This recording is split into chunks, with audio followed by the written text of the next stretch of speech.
પોતાને લડવા માટે તૈયાર કરી લે છે।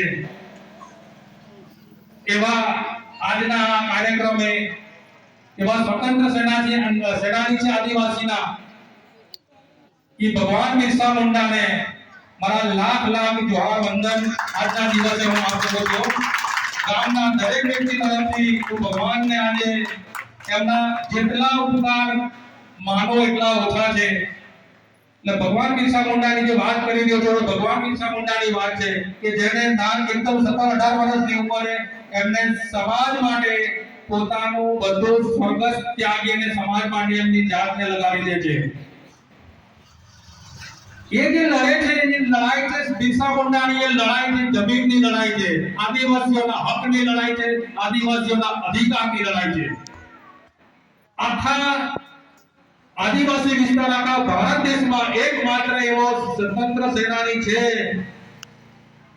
कि जेनी जूनी पार्लियामेंट है दिल्ली में त्या एमनी तमे जे पार्लियामेंट करो तो तरत एमनी प्रतीक एमनी फोटो लागेलू छे एक तैनी चिन्ह लागेलू छे एकमात्र भगवान बिरसा मुंडा છે કે જેને સંસદમાં સ્થાન મળેલું છે।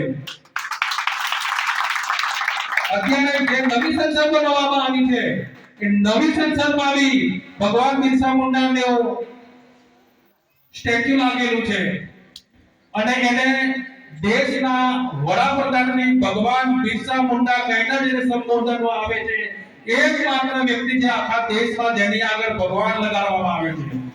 ये आदिवासी योद्धा છે स्वतंत्र सेनानी છે કે જે માત્ર ભગવાન બિરસા મુંડાને આગળ ભગવાન લગાડવામાં આવે છે।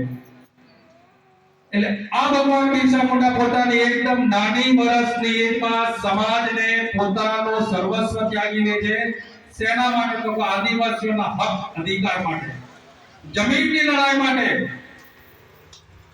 પોતાને જમીનની લડાઈ માટે એ 17-18 વર્ષની ઉંમરે પોતાને સમાજ માટે અંગ્રેજોના સામે લડાઈ કરે છે। એમની લડાઈથી આદિવાસી સમાજમાં લગભગ એ જ ટાઈમે 1 લાખ આદિવાસીઓ શહાદત વહોરી છે જમીન માટે જમીનની લડાઈ માટે 1 લાખ આદિવાસીઓ મર્યા છે।